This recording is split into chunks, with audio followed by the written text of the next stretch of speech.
Ini bukan video propaganda bahwa sekolah itu nggak penting. Udah banyak video seperti itu di internet dan realistis aja, semua orang masih butuh sekolah sekarang. Dan gue nggak pernah akan bilang sekolah itu nggak penting.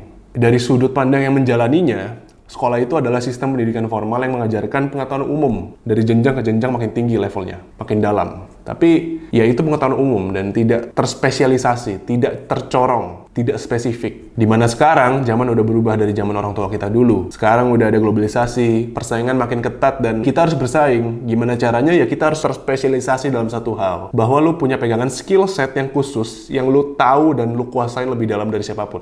Dalam perusahaan yang pengen lu incer. Untuk yang mau mulai bisnis, mau mulai usaha juga itu semakin ketat persaingannya sekarang.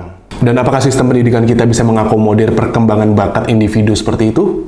Tidak.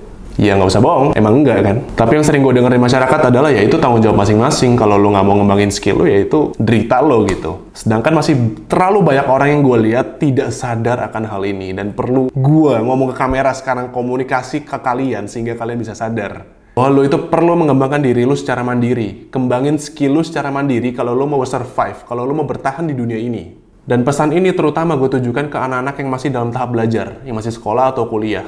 Kalian fokus kembangin skill set kalian. Karena di sekolah, di kuliahan, kalian tuh belum tentu belajar. Emang kalian belajar apa? Kalian dapat apa? Kalian dapat prakteknya sebanyak apa? Kalian juga praktek ketika nanti kerja kan? Kalian dapat pengalaman kerja itu ketika nanti kerja kan? Waktu nanti magang-magang kerja atau kalian sekarang udah kerja sendiri. Tapi ya kerja itu adalah terjun langsung. Lu nggak bisa pelajari itu secara teori. Edukasi mereka jual dan lu beli untuk legalitas. Jujur aja lah, demi legalitas doang kan. Demi biar ada ijazah S1 aja kan sebenarnya. Tapi pelajarannya apa? Berapa banyak kampus yang ngasih pengalaman kerja, bahkan setengah aja deh dari durasi belajarnya. Kuliah S1 4 tahun ya. 4 tahun nih. Yang ngasih pengalaman kerja 2 tahun aja ada nggak? Paling setahun, paling setengah tahun, 1 semester. Ayo, bener gak? Dan satu lagi, ini pasti tepat sasaran ke lo. Lo sekolah, lo jalani setiap harinya, lo belajar, lo ngerjain PR. Kadang ulangan lo nyontek, kadang lo nyalin. Ya, tahun depan naik kelas, ada UAS belajar. Lo merasa hari ke hari itu ada nggak perkembangan dalam diri lo? Ada nggak belajar itu dalam diri lo? Ya, lo ke sekolah untuk belajar. Tapi belajar itu kerasa nggak dalam diri lo? Kebanyakan orang nggak kan? Kebanyakan dari kalian enggak kan? Padahal nggak sebenarnya belajar. Udah kayak daun aja diterpa angin, ikut arus. Ya, yang penting gue besok masuk sekolah, tahun depan naik kelas, udah, berarti gue progres. Enggak. Hati lu ngerasa nggak kalau lu progres? Kayak rasanya, ngapain ya gue? Iya kan? Kepikiran kan kadang-kadang kan, gue ngapain ya di sekolah kayak gini?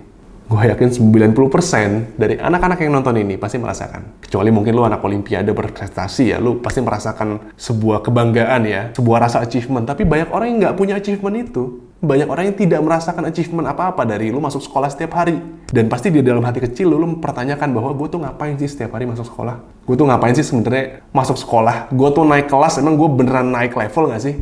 Bener gak? Gini, kalau lo membiarkan diri lo selagi sekolah, selagi kuliah, ikut arus doang, kayak diterpa angin gak ada tujuan, oke, orang kesini, gue ikut kesini. Lo gak akan punya keunikan, lo akan template, lo gak akan dicari.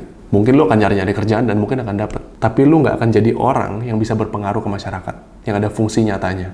Biasanya orang yang ada fungsi nyatanya, mereka ada nilai jual. Mereka bisa jual nilai-nilai itu ke masyarakat. Mereka bisa mulai bisnis dan menjual sesuatu yang mereka anggap ini bidang gue. Dan lu pegawai-pegawai average, pegawai-pegawai yang tidak eksepsional, yang biasa aja, masa depannya mau kayak gimana? Dan lu kalau ngikut arus terus tanpa lu menyadari suara lu sendiri, itu yang akan lu tuju. Itu jalan yang akan lu tuju. Ini beneran loh.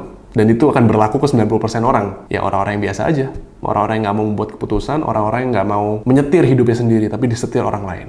Itu kenyataannya, itu masa depannya. Dan orang tua lu juga paham bahwa ijazah itu adalah sebuah legalitas, bukan sebuah bukti skill. Bukti skill itu ketika lu udah kerja di sebuah tempat selama 4 tahun. Ketika lu udah bisnis 5 tahun dan lu ada pengalaman di situ.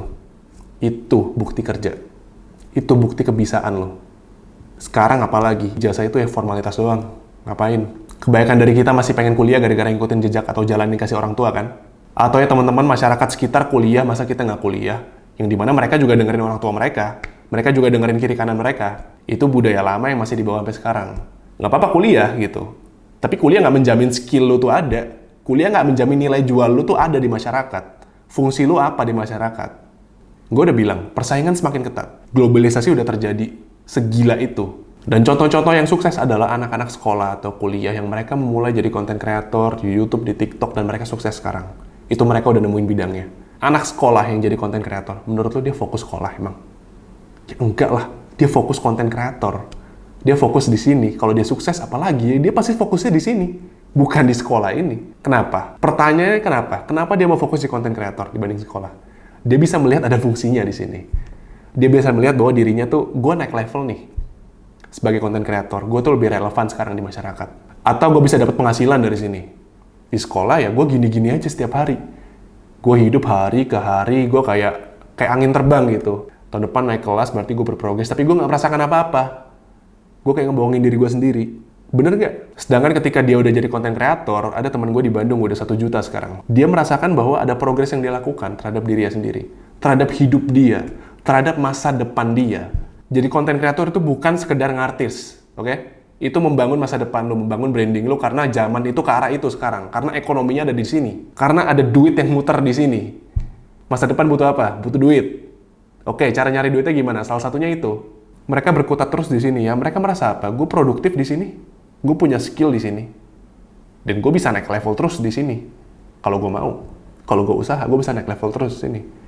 Dibandingkan di sekolah kan? Di sekolah ya banyak yang merasa mereka tidak produktif karena sebenarnya gue ngapain sih di sekolah? Di dalam hati kecil lu pasti ada pertanyaan, sebenarnya gue ngapain sih masuk sekolah? Anak-anak olimpiade atau anak-anak 3 besar akademik yang nggak usah ngomong, mereka mungkin ada merasa achievement di dalam kehidupan sekolah mereka, tapi sisa kelasnya ya